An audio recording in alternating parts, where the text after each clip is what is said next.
La Fontaine, deux fables sans animaux.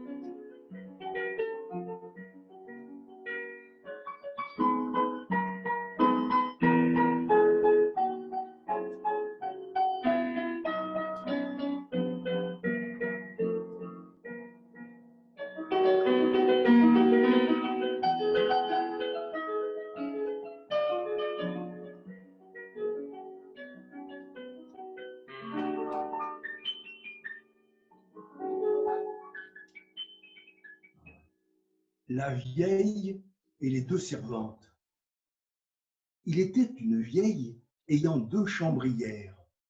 Elle filait si bien que les sœurs filandières ne faisaient que brouiller auprès de celle-ci. La vieille n'avait point de plus pressant souci que de distribuer aux servantes leurs tâches. Point de cesse, point de relâche.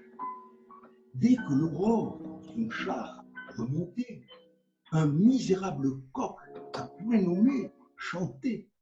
Aussitôt, notre vieille encore plus misérable, s'affublait d'un jupon crasseux et détestable, allumait une lampe et courait droit au lit où, de tout leur pouvoir, de tout leur appétit, dormaient les deux pauvres servantes. L'une en trouvait un œil, l'autre étendait un bras, et toutes deux, très malcontentes, disaient entre leurs dents: « Maudit coq, tu mourras !» Comme elle l'avait dit, la bête fut grippée. Le réveil matin eut la gorge coupée. Ce meurtre n'amenda nullement leur marché.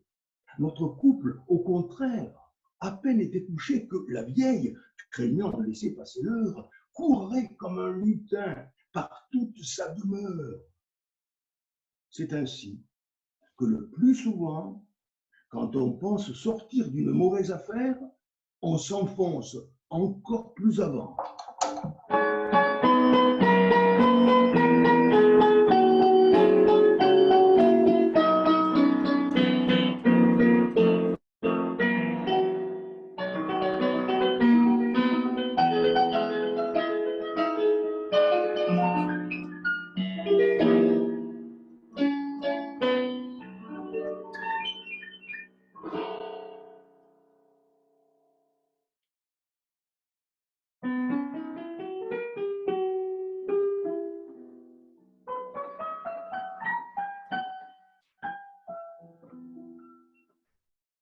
Les deux amis. Deux vrais amis vivaient au Monomotapa. L'un ne possédait rien qui n'appartint à l'autre. Les amis de ce pays-là valent bien, dit-on, ceux du nôtre.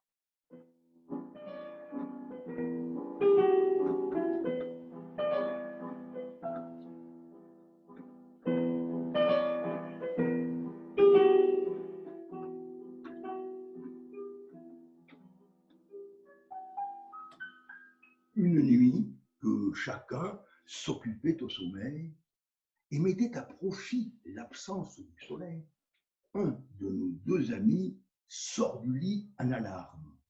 Il court chez son intime, éveille les valets. Morphée avait touché le seuil de ce palais. L'ami couché s'étonne, il prend sa bourse, il s'arme, vient trouver l'autre et dit: « Il vous arrive peu de courir quand on dort.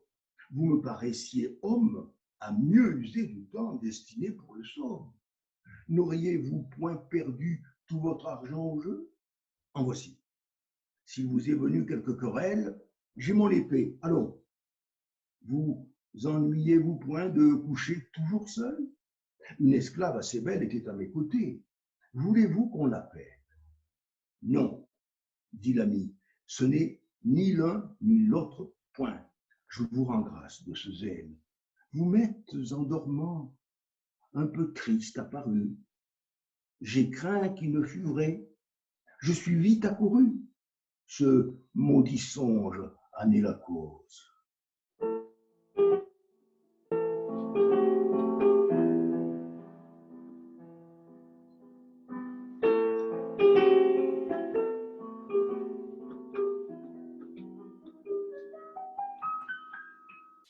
Qui d'eux aimait le mieux?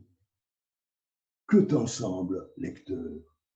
Cette difficulté vaut bien qu'on la propose. Qu'un ami véritable est une douce chose. Il cherche vos besoins au fond de votre cœur.